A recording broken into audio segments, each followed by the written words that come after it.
Welcome to Two Tunes Podcast. I'm Brandon. I'm Bo. You just pointed at me like, say your name.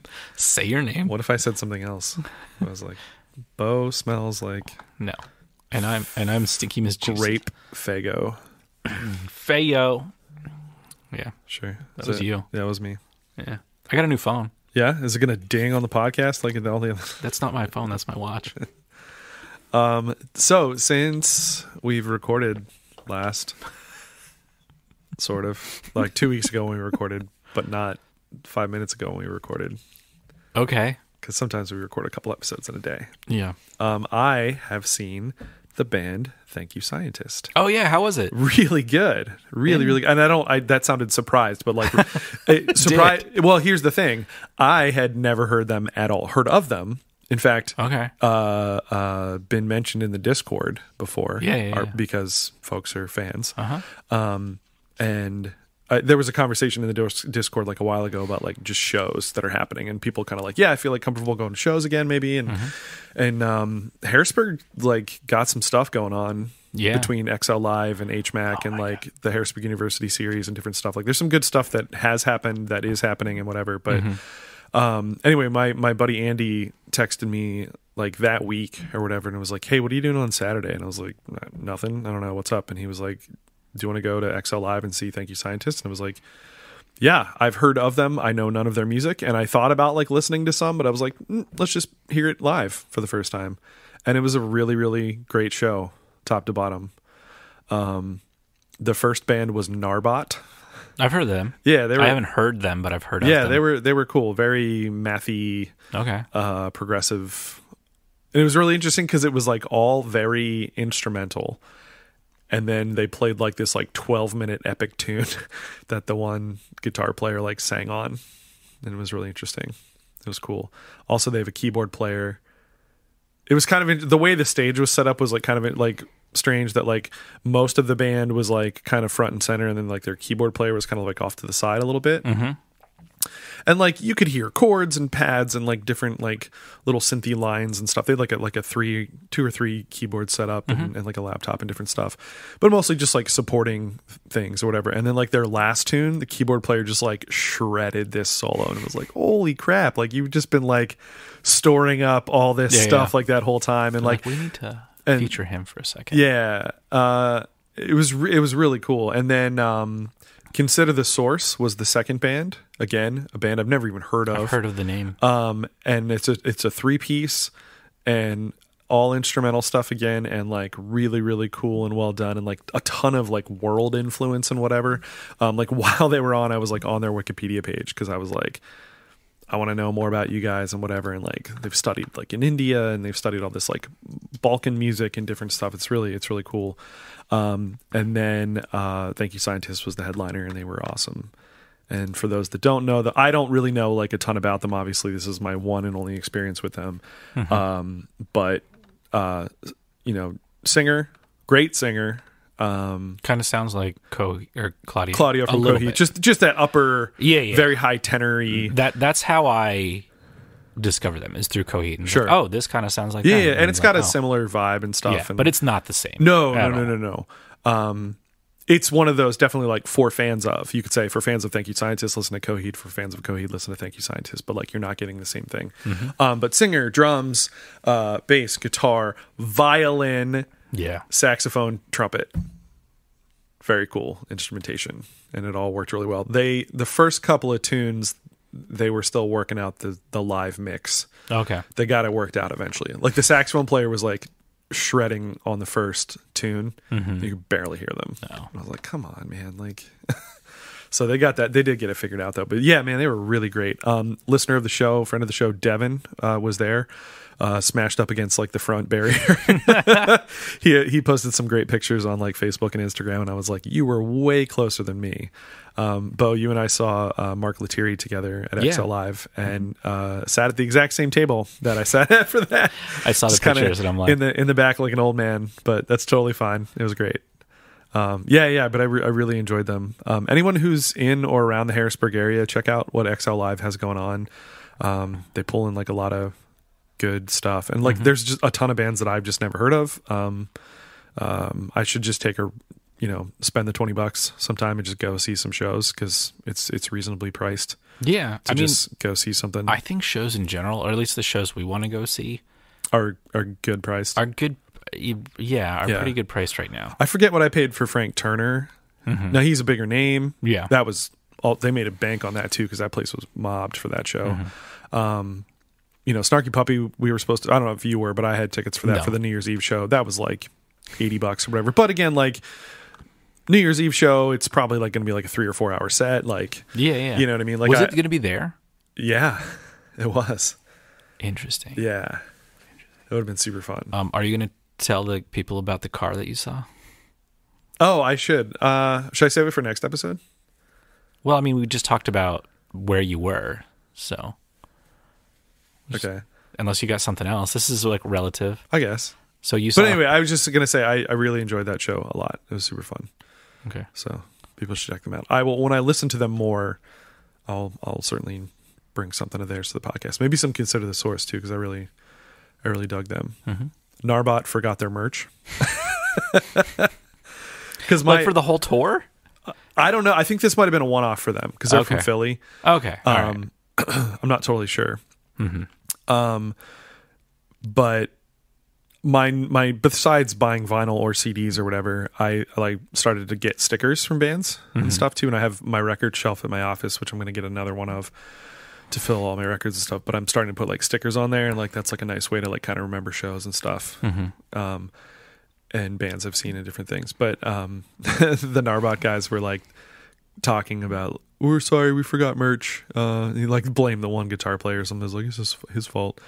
So I didn't get anything from them. I tried to get a sticker from Consider the Source. They didn't have any. But the very nice girl running the merch table who was very high, no shade, just she was very high.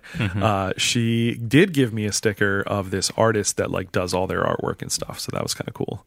We had a nice little moment. and I bought they bought their newest CD too. And then I bought, again, hadn't even heard them yet, bought vinyl from Thank You Scientist. It was their like 2014 release, I think, something like that. But they had two.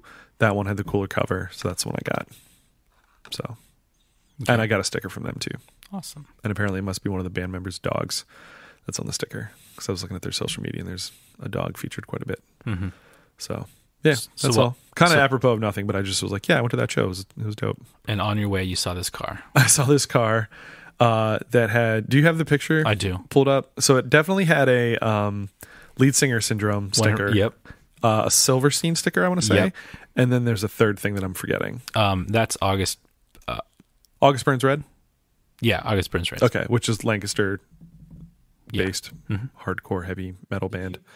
I just sent the thing to Bo and I was like, is Shane Told in this car? Like, yeah. And then I went on to Shane Told's Discord and was like, hey, whose car is this? And then this one person tagged another person, and then that person was like, oh yeah, that's my fiance's. Lol.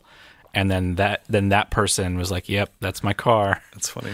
And then other people down the line was like, dude, is that really your car? And he's like, yeah. So I thought it was funny. Okay. Good story, Bo. It is. Because that apparently they were seeing Texas in July. Oh, was that the same night? Yeah. That was at HMAC. Yeah. Okay. Do you have any preference of venues in Harrisburg?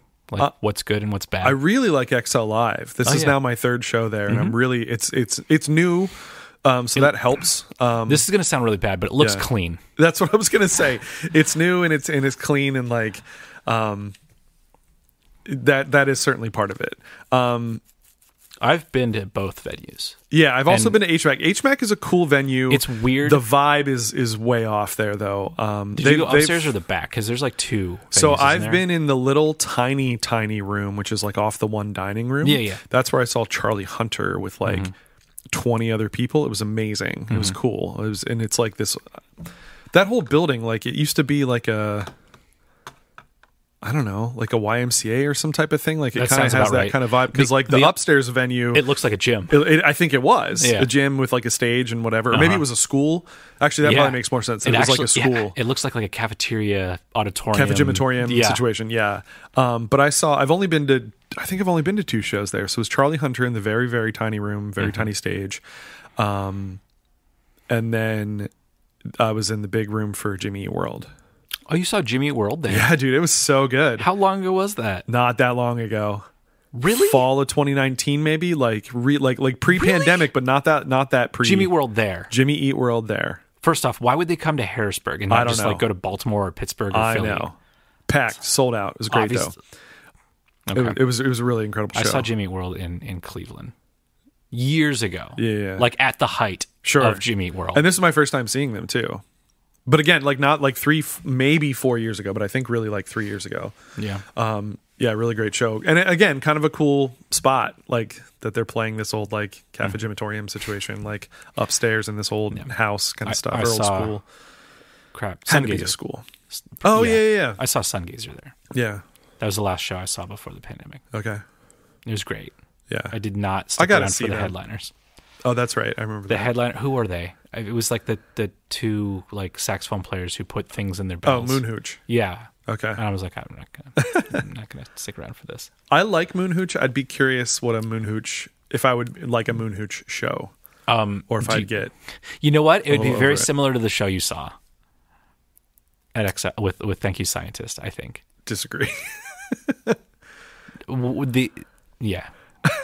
with the people who are really high.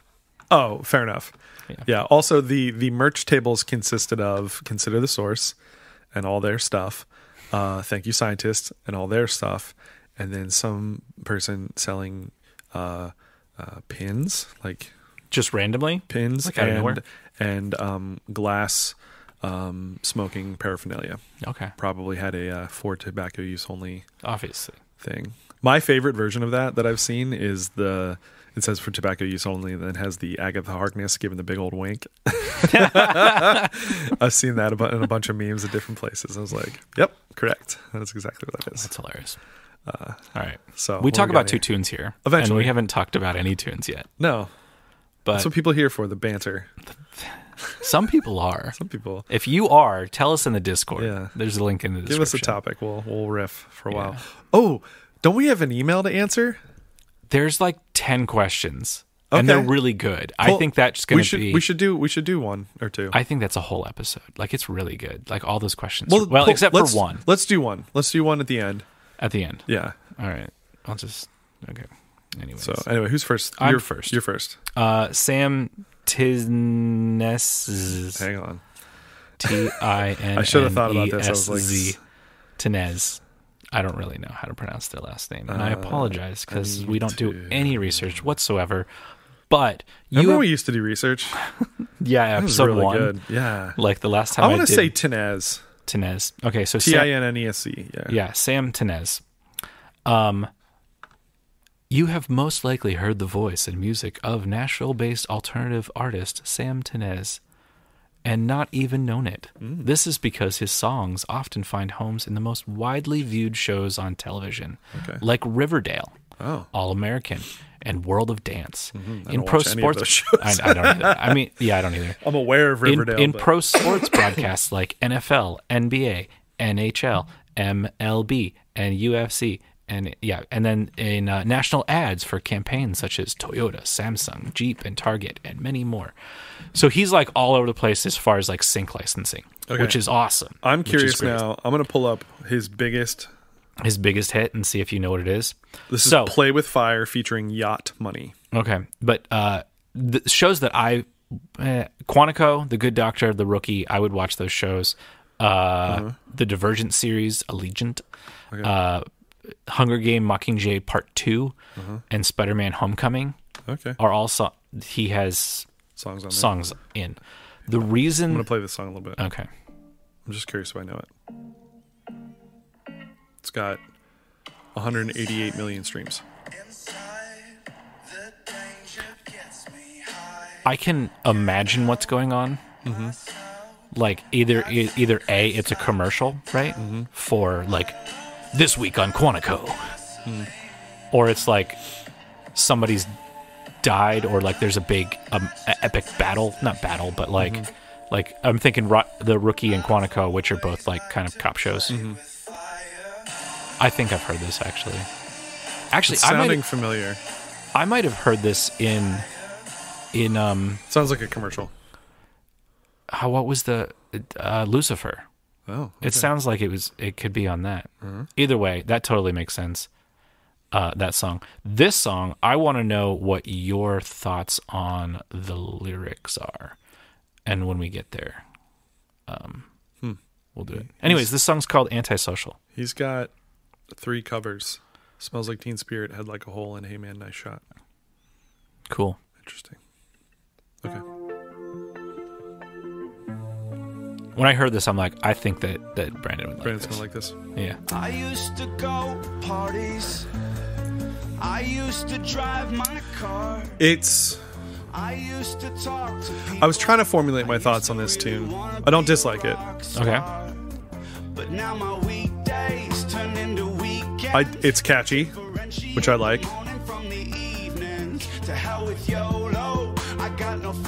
It's the lyrics are very zeitgeisty, Yeah. right? Which that not a problem. I like that line. But My neighbors think I'm dead. Yeah. It's very, I'm sure, very much a take on certainly like mental health things and whatever, and like I just want to be like away from people and whatever, and also like probably like results of the pandemic and stuff too. Okay. Like all right. Some people, especially introverted people, were like, what? I gotta stay. I saw actually a very funny TikTok about at least when you catch COVID, like 2 years ago, spring of 2020, catching COVID, and we're like, oh my god, like my whole world is ending and blah blah. You freak out, and it's like spring of 2022, you catch COVID, and you're like, oh no, I have to stay in my house for 10 days and not see anybody. Oh shoot, or whatever. So like, anyway, maybe it's like a little bit of a take on that. Okay. Of like, I want to like maybe he wants to be antisocial a little bit, but also maybe he doesn't, and I don't know. All right. So I'm going to go back to my favorite line. yeah. Neighbors think I'm dead. I'm slipping off the grid. Not seeing anybody antisocial. Don't know what day it is. Yeah, it's catchy and it's good, and it's I don't know that it's something that is grabbing me and wanting me to guiding me to listen to more of his stuff, I guess. I don't know. Here's a twist, or at least my thought. Yeah. Maybe it's not about like what you just explained, but maybe it's about like they got into a new relationship and they don't want to go out anymore because they just want to spend time with that person. Because I think like near the end it kind of gets into like, you make me antisocial because like I just want to stay inside.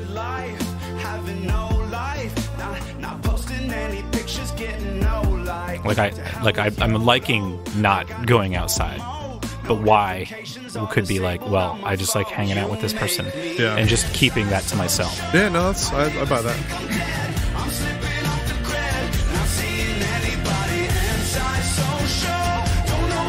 And then this one, I'm losing all my friends, but saving so much money.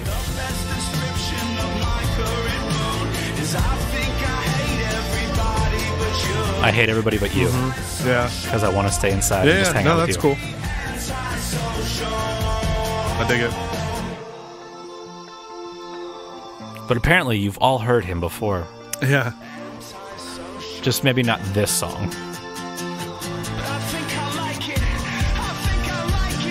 So I was going to call you out a little bit because you're very much you're not anti-single, but you like albums and EP. You like collected editions of things. 100%. And before last week's episode with Cliff Diver, the version you had sent me was the single. Yeah. But you had then explained, I actually forgot to bring this up last week, you had explained that it was off of the new album and you were actually listening to the album but just chose the lead single. Yeah.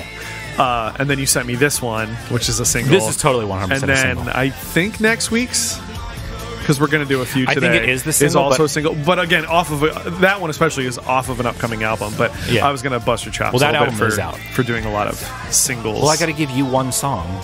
Sure. I can't but you're Here, listen to this album. No. But I mean, Pick a song. I don't care. Like I said, last week's I did not realize was from an album that was out yet. Okay. That band I would assume leading towards an album. Next week's episode, I would also assume your tune coming from an album. Well, though, Sam Tinnesz, I'm thinking it might be eventually an EP or something, but it very much feels like the type of artist that's going to be doing more single based. Yeah, totally. Stuff, because I think they're in the let me get my music onto as many TV shows and in as many movies as possible, commercials, stuff like that. That bread, Sam Tinnesz. I hope we're saying your name right also. Yeah. For some reason, I may have actually. Do I? No, I only got one. Never mind. I'm a liar. Yeah, it's good. It's catchy.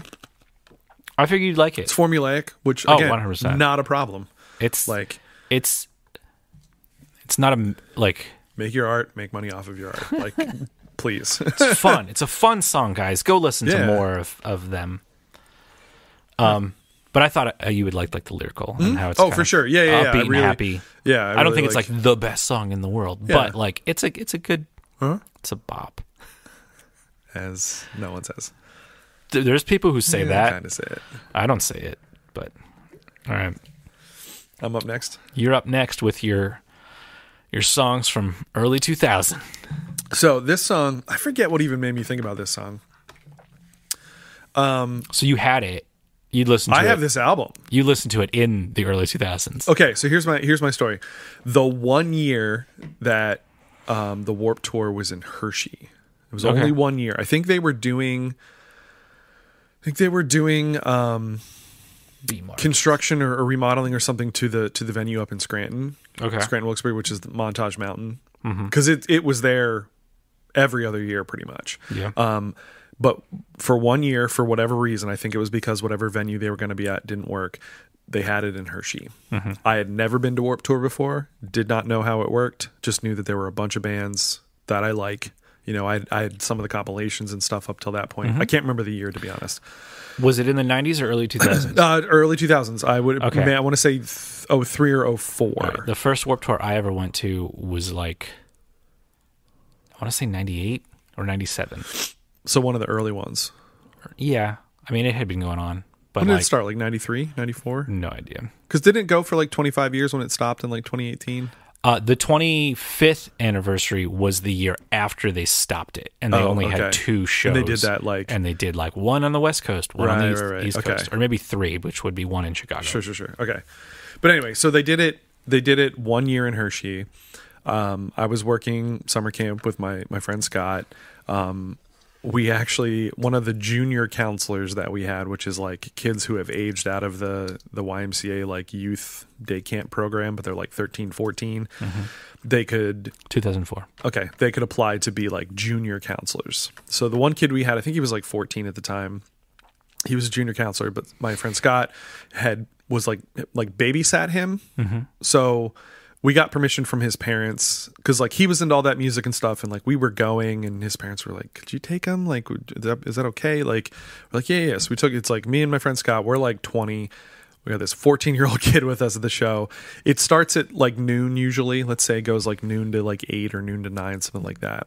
So we get there at like 2 or 3 because again, we don't know how it works. I did not realize that the big bands play all day. So by the time we got there, like 3 o'clock or whatever, Newfound Glory had already played. Somebody else pretty big had already played. The older bands, because we just didn't know that at the time. So it's like it's random, right? Yes. Like it's supposedly random, but it's not really random. It's like I think we're going to save the biggest kind of for like the last, but like it doesn't. Like if you haven't been on the tour for a while, like. Yeah. It's like, no, this is your first year. You're playing at 11 o'clock. Yeah. But I also feel I'm looking at the lineup, by the way. Sure. But depending on like the size of the bands, like I feel like some of them kind of get rotated in. Yeah. It's like if you went and saw it a bunch of times, you might end up seeing the same 4 bands as sort of the later ones. But I think that this was the tour that we played. Okay. We played a couple dates, but they were all like south. Like, I think Pittsburgh was the first date that we played, and then we went down the coast and then back up. Gotcha. But, like, because I remember, like, we saw Billy Talent every day. Okay. And I know that Coheed was on that. So I'm looking at this and I'm like, oh yeah, and that makes sense. That makes sense. So yeah, this is the... Does it have the actual like times? Not the times, but it has like their set lists. Okay. Did Fall Out Boy really play? Yeah, but that would have been before anybody knew who they were, I think. 2004. Yeah. I was listening to a podcast. It's a band called Punchline podcast, and they were talking about this venue called The Hangout, which is... How many theaters are in Midtown Cinema? Just one? 3 movie theaters. There's 3 movie theaters? Mm-hmm. Okay, so imagine there's only 2. Mm-hmm. And that's a venue. But they only use the one side. Okay. So... In like Edinburgh. Okay. I don't know if you know where that is. I've been to Edinburgh. Okay, so small town. So Punchline played there like a whole bunch, but like Fall Out Boy played there, and Taking Back Sunday played there. Like all these bands that were like the next year or 2 years were like Playing, yeah, we're not playing arenas and stuff. Yeah, exactly. So it's pretty fun, and I never saw any of those bands at that place, even though like I lived 20 minutes from it. Yeah. Well, because you wouldn't have known them. Yeah, I'd be like, I don't want to go see any of these bands. I don't know these bands. I wasn't really like into that at that point. Sure. Okay, so summer 2004. Summer 2004. Roll you saw in. Anti-Flag as well. I know you didn't. Probably not, but anyway, so we roll in. Again, we don't really know how it works. We know Bowling there's like for Soup. Here's the thing. Yeah. First band we encounter on the way in. So it was at Hershey Park Stadium. So if you've been there, it was kind of like all spread out. The main stage, like if you go to a concert there now, split in half. You know, band playing every 25 minutes, whatever, on either side. There was also this like little, I think it was the Ernie Ball stage, and it was like a trailer that just like opened up into a stage. Bowling for Soup is playing right as we walk in, and I just think that is a large man playing a guitar. He's very big. Again, before I knew who they were, we did sort of know the name. I was like, oh, that's an interesting name. But we kind of make our way to the main stage area, and of the bands I saw, I don't remember the order and whatever, but I saw Yellow Card, I saw Story of the Year, I saw Taking Back Sunday. I want to say I saw Thursday, might have even seen Interpol. But again, we had missed Newfound Glory. We had missed somebody else that we had wanted to see, but we saw a bunch of cool bands that we really liked.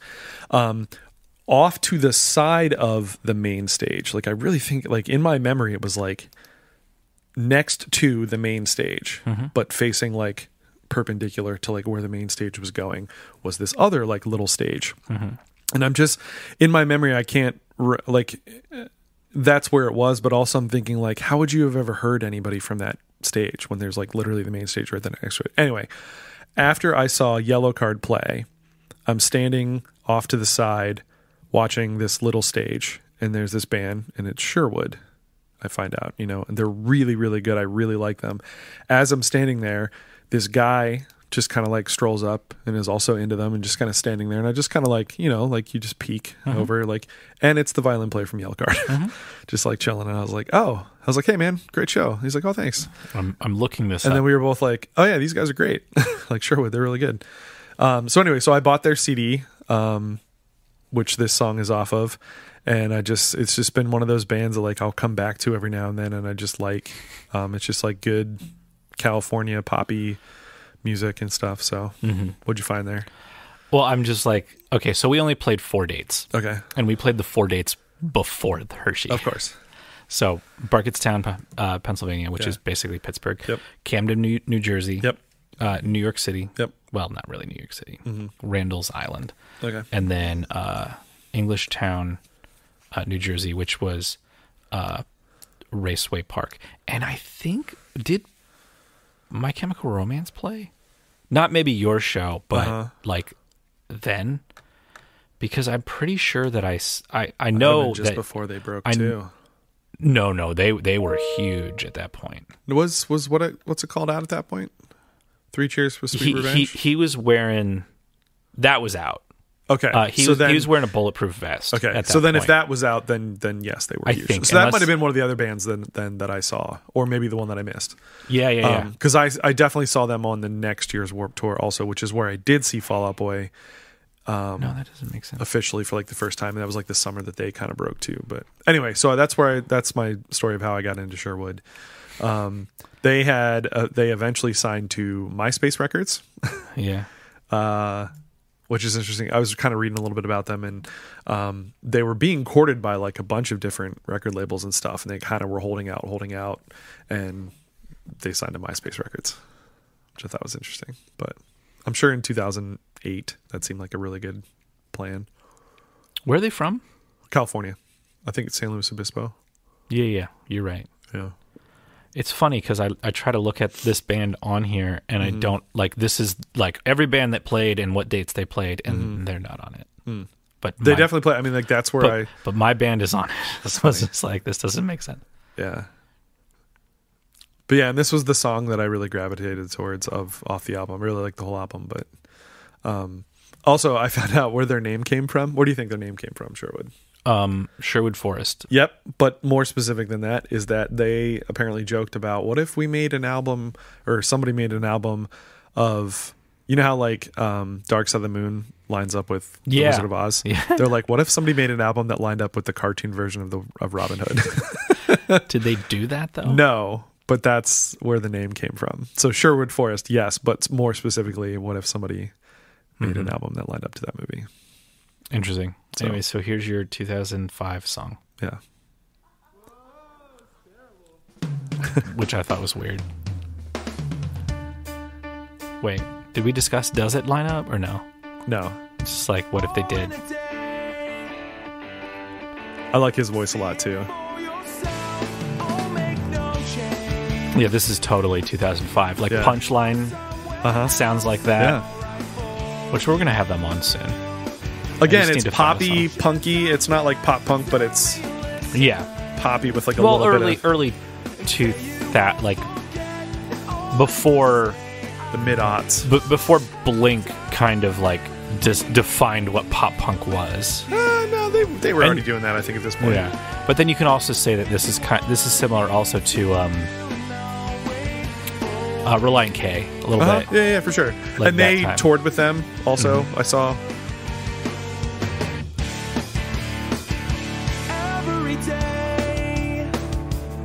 This is one of those songs that I'm like, wish I could just like make a karaoke track out of any song.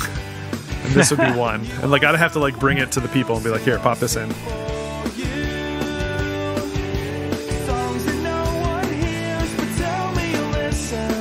I don't know, it's just like really good pop music. Yeah. They had a bunch of lineup changes too. They officially broke up in 2012. Came back in 2016, I think, with like a crowd-funded album. Yeah. I haven't listened to it, but I listened to this album and then the album right after it, which might have been the one that was on MySpace Records. There was also like a little blurb on their thing that I guess there was an EP that was released exclusively through absolutepunk.net. But it had like 20,000 downloads and stuff, which is kind of cool. So, and then a little breakdown section, just the acoustic guitars and some sort of organ-y keyboard thing in the background. The last thing they put out was in 2016. Yeah, that was the crowd-funded, hey, we're back for one album thing. Yeah. After a 4-year hiatus. Yeah. Free from a recording contract. Of MySpace Records. Was everything released on MySpace? No, this was not. And then, call back to the beginning stuff.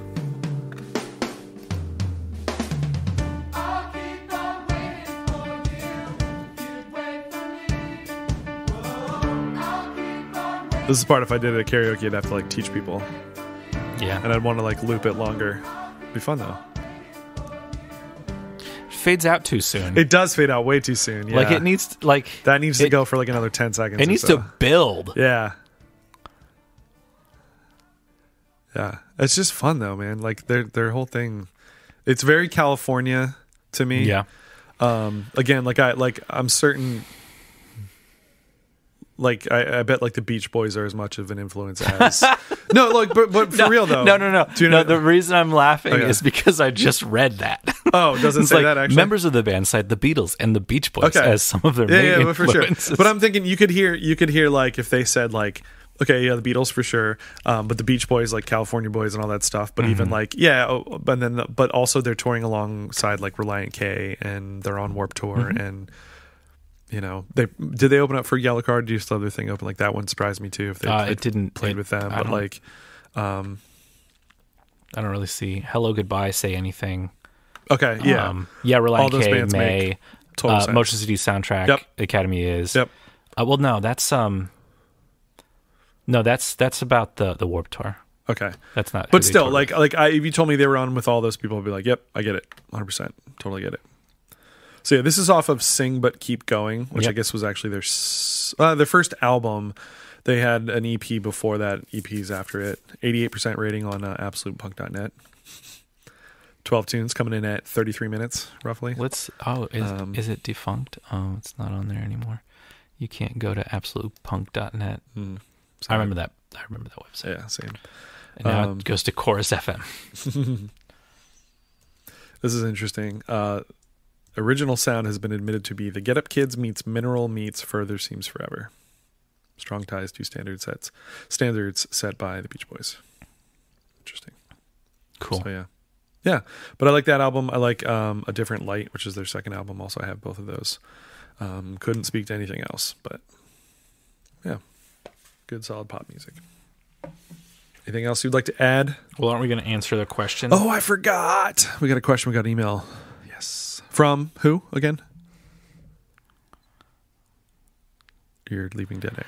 I know. Like I don't want to say this person's name. Oh, okay. That's okay. Bell Books. I'm going to say it's from Bell Books. Bell Books. All right. They are on the Discord. Great. You already mentioned that. That's a dumb question. What is it? What's your favorite podcast that is not your own that you listen to? Well, let's the time, and why? Let's go into a couple of them though, because I've got a few. So you go in and out on podcasts, or you just get like way backed up on podcasts? I get backed up. All right. So, but you go first. Okay, so I'm caught up on most podcasts that I listen to, but like anything with Kevin Smith, that's how I got into podcasts was Kevin Smith. So Smodcast, Fat Man Beyond, Hollywood Babylon. Hollywood Babylon doesn't really happen that often anymore because of the pandemic. Like it's a live thing. Like they want an audience, and it's hilarious. It's great. But it doesn't happen that often. And then Tell 'em Steve Dave. Those are all like related to that. But is Smodcast the main one? It used to be. Now it doesn't happen that often. Okay. I heard one of the podcasts I will talk about, they reference that one and Kevin Smith sometimes too, and I think they have said that one doesn't kind of happen as much. So. Like it was almost a year between episodes because he's like, if you want to hear Kevin Smith talk, he has like 10 other podcasts that he comes on. Yeah.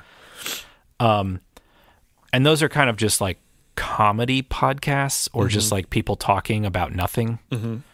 So they don't really like, oh, it's about this. Like our podcast has like a premise where it's like, let's bring two podcasts or two songs and talk about them. Yeah. Where all those are just like, let's us three get in a room and talk about whatever. But then I'll just go to my listen to first playlist. That one doesn't happen anymore. That one doesn't happen anymore. Grr. Shows. I'll just go down through my whole list. Go for it. A band called Punchline.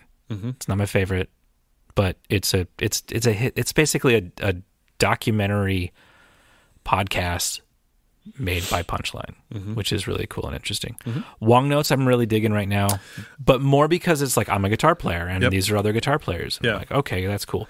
I kind of dive in and out of podcasts that deal with music, but like music business, and that kind of goes in and out. Or most of them are just music. Yeah. Like, and besides that, so Novo podcast, that's made by a guitar company, Novo Guitars. Okay. And they have been interviewing like their employees. And then talking about like, what's the rock and roll question of the week? It's like, okay, well, what band do you want to join? But you got to kick out a member. So they've got questions like that, and then they've got that Spotify. I want to be in the Beatles, but Paul, you're out because I'm playing bass now. Exactly. Okay. And then also it's like, well, what guitar would you own if you could own a guitar, but like it never got into the hands of the person that made it famous? Okay. So it's like, like I want that guitar, but then it doesn't have the fame, which means it's like you're getting a guitar that's a good guitar because it's a good guitar. I want the Corey Wong, whatever. But Corey Wong doesn't exist, or Corey Wong never had. Yeah. In Defense of Ska. That one I've been listening to like all the time. Yeah. Krista Makes a Podcast. Strong Songs. And those are all must listens for you, right? I listen to them weekly. Yeah. Like I'm caught up with, because I've kind of got like a tiered.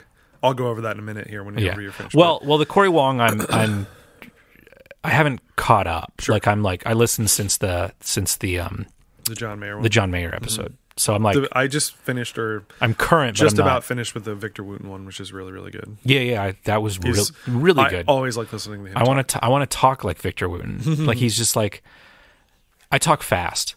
Like in so he was talking about like lessons, right? And he's like how he gives lessons, and I feel that like my lessons, I'm like rushing to like give the person as much information as possible in a short amount of time. And it's like, I'm talking really fast, but I want you to go slow.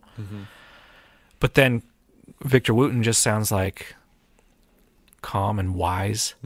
It's like, he's the guru up on the hill. Yeah. And he just says like that one little sentence and it blows your whole brain open. Yeah. Meanwhile, you can say an hour's worth of stuff, which is valuable, by the way, but doesn't quite connect. Yeah, that's there's moments in that episode too where Corey's even like, whoa. Like you can hear Corey's brain breaking open or whatever, like having these insights. Yeah, I was listening to it at as the well, moment. And being like, oh. So that's the reason I'm listening to that podcast. Yeah. I'm also listening to, or catching back up, which it's not really catching back up because I never actually started listening to it, but all of the episodes are like on my feed. It's the New Music Business podcast. Okay. Where it's, what's his name? Ari Herstand. Okay. He wrote a book called The New Music Business. And I bought I think you've referenced it before. The book's awesome. Like. Okay. It's like as business. Yeah. Like if you want to know stuff about the music business and it's not dry, like it's really good. And then his thing, but I'm like back into, like, I think the first episode was like right before the pandemic, and then the second episode was during the pandemic. Yeah. So it's like it went from like, yeah, this is a live show, like I'm interviewing people in person, and it's like, oh, by the way, we're interviewing over Skype now, and just a ton of stuff. But it's like, it's like the manager of JP Sachs, and then it's the manager of what's the piano player with ableist. Victoria Canal. Like, so her manager is on that. Okay. And so it's like the people behind the people that they're talking to, but they'll also talk to artists to figure out stuff. Yeah. But yeah, I mean, I guess it just like goes in and out of like, what's your favorite, obviously lead singer syndrome. We've talked about that. I don't know, like what my favorite one is. Yeah. It just depends. Like right now I'm like really into, like, I need to listen to more music business type stuff or guitar centric ones. Yeah. But the ones that kind of always are there are all those Smodcast ones, because I've been listening since 2009. Right. Maybe even before that. Yeah. Like the reason that I'm doing podcasts is because of Kevin Smith. Right. Yeah. Cool. My turn? Yeah. All right. So how I got into podcasts, This American Life, which is just a radio show, but then they did it on the internet or whatever, so you could listen to it. So that's kind of how I started listening, because I really like that show, but couldn't always like listen to it live. And then WTF with Mark Maron. Those are like the two that got me in. This American Life I actually don't really listen to anymore. There's just too much other stuff. Now I've listened to like things that they've helped, like Serial and S-Town, and like things that they've those are great. Serial and S-Town kind of put out like through their thing. And WTF, so there's, for me it's kind of like a tiered system. There's the ones that I listen to every week because I want to, and like I like need to listen to these ones every week. So those would be the Weekly Planet, which is my absolute favorite podcast. two Australian guys. They're basically like you and I, except instead of talking about music, they're talking about like the pop culture, geek, nerd culture stuff, which is all like kind of in one every week. So they'll talk about like the news of the week. They'll talk about like a main topic, which like last week was about Multiverse of Madness because that had just come out. And then they do a segment called What Are We Reading, which is where they're just what are you reading? What are you watching? What are you listening to recently? And then they do like a letter segment, and then like that's the show every week. So it's very standardized kind of thing, but you know, the news and the topics and the things change. From getting into that podcast, they have their own network. Their network used to be more expansive and included several other, mostly Australian podcasts, which a number of them have kind of split off, and then they kind of just consolidated just to the stuff that like the main three people do. So it's like the two guys from Weekly Planet and then the one guy's wife. But from there, I got to learn about some other podcasts that I listen to. So Tofop is one that I listen to each week, which features Will Anderson, who's an Australian comedian, and Charlie Clausen, who's an Australian actor and director and writer. And they're just buds, and they just talk like about whatever. There is no set format or anything to their show. It's just like, this happened to me this week, or this thing, I was watching this, or whatever. They have some through line things, obviously, but they just call it like a comedy conversation between two old mates. So that's one I listen to every week. Puck Soup, which is a hockey podcast, which has gone through several iterations now of different hosts and things. But if you like hockey and want to kind of keep up on the news of the week and stuff, and hear people who write about hockey for a living like talk about it, it's a great podcast for that. Those are like the main ones I like have to listen to each week. And then I kind of will get on certain ones that I either go in and out of, or I like cherry pick a little bit, like depending on who the guest is. So like WTF, I used to listen to every single episode as it came out, and now I don't as much anymore. So it's like, if I see this person's name, I will definitely listen to that. If I don't, I'll skip over it. Same with like Kristen Makes a Podcast. I actually haven't listened to that in a while, but I'm still subscribed, and I'll see certain ones that I like want to keep in my feed, and other ones I'll get rid of. Long Notes, same deal. I don't need to listen to all of those. I'll jump in and out. Do Go On, which is a great podcast. Again, another Australian one. It's three comedians, and each week one of them does a report on a different topic. Okay. Like a literal, like a book you report. did research, and or like a report you would deliver in history class or whatever.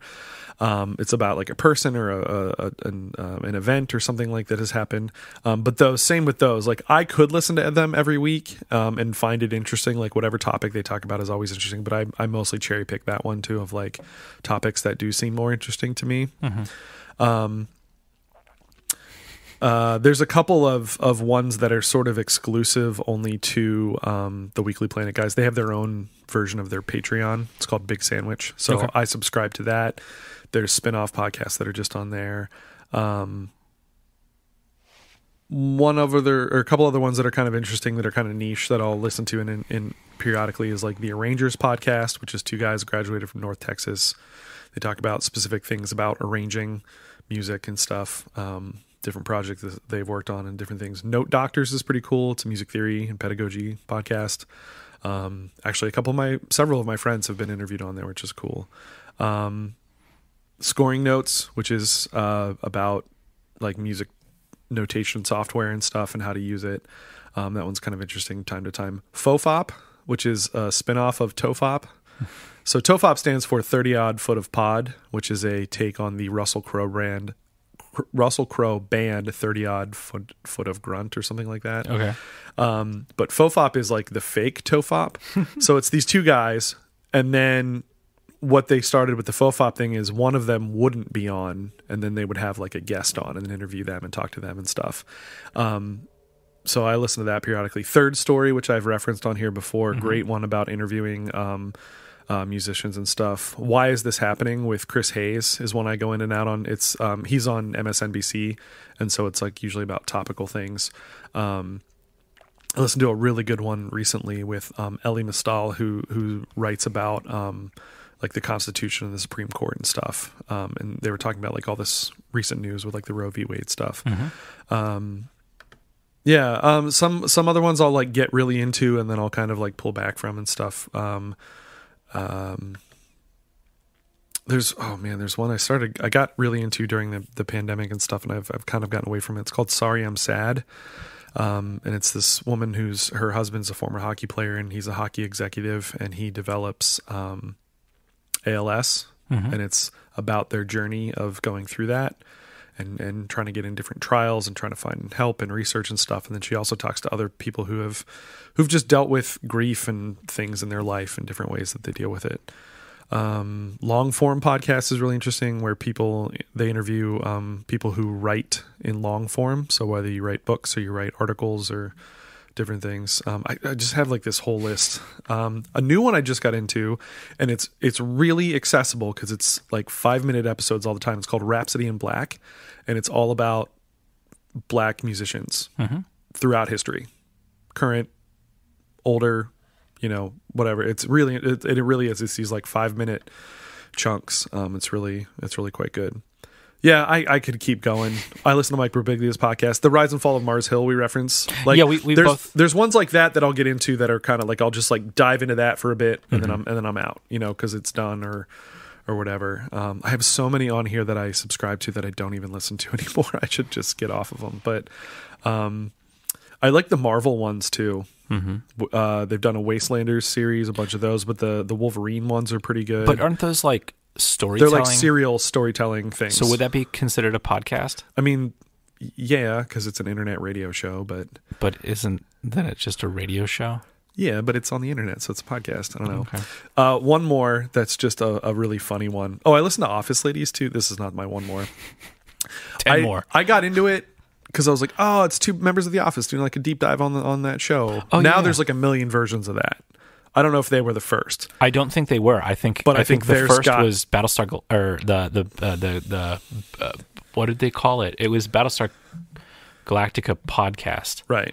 That Mark Bernardin and then Tricia Helfer rewatched. Yeah, they rewatched every single episode, and that was sponsored by Sci-Fi. And I think people saw it as like, oh, we could do this, right? Yeah, because the guys from Scrubs have one now. Yeah, some other people have one, but the Office Ladies one, it's not a favorite, but I find it interesting because it's a show like obviously I've watched a ton of. The one I would really love to hear about is Seinfeld. If they did a version of that with Seinfeld, who would you want it to be? Larry hosted? David, and Jerry. Not as guests, but as like the hosts. Larry David and Jerry Seinfeld. Do you think they'd do? I don't think they'd do that. No, they would not. They're too big. And they've talked about it enough and whatever, I think, in time. But anyway, so Office Ladies is one that now I'm just listening to as like a completist. Like I just want to get through it. Yeah. It's not bad. It's just they go on too many tangents. Are they done yet? No, they're in the middle of season 6. Okay. So like Steve Carell's still on the show. They got a whole another like the rest of this season and then most of season 7. Yeah, because before Will Ferrell shows up. Like I think maybe by the time they get to that, I might drop off. Because that's when, to me, the show doesn't get as good and as interesting. So I might drop off at that point. But the one more I wanted to mention, another Australian one. I listen to a bunch of Australian ones. It's called Confessions of the Idiots. Again, this is one that I dip in and out of depending on who the guests are. But the host, Sammy P, he's a comedian. But he goes on those like Reddit forums and finds like where people make confessions and stuff, and then he like reads through them and they like make fun of these people and they talk about it and stuff, and it's some of them are really, really funny and some of them are very disturbing and whatever, but it's kind of funny to hear them read these. So there you go. There's like 90 million podcasts if anybody's interested. What's your favorite? All of these. Well, I think both of us did that. Yeah, both of us did no, but I think that's we just listed a that's bunch. cool too. That's like if you ask me like what's your music favorite you're movie? listening to or your favorite movie. Well, here's this. Is there another question that's maybe not going to take us 20 minutes to answer? Or should we save it for I think we should save it for next time. Save it for other things. All right. Let's do one more next time. Okay. All right. You like that? I do like it. I like when it's not just us having to think of things in some way. I don't know. No, it's great. Yeah. But yeah, we could either do a special episode because I think a lot of these, like we could do one episode on one question. Sure. We could just talk about podcasts, but this is a great one. Miss Bell. Okay. Thank you. Oh, thanks. Yeah. All right. Thanks for listening. Bye. Find us on social media. Oh yeah. Just join the Discord. It's in the description. Two Tunes Podcast at gmail.com. Send us an email. We'll read your questions. I need to do the response of like the automated response thing. I'll have to pick it. Yeah. And then we're on Instagram, Facebook. Yeah. Tell your friends. Subscribe. Tell your friends. Tell your enemies. Tell your frenemies. Yeah. Tell everyone. Okay. Bye. Bye.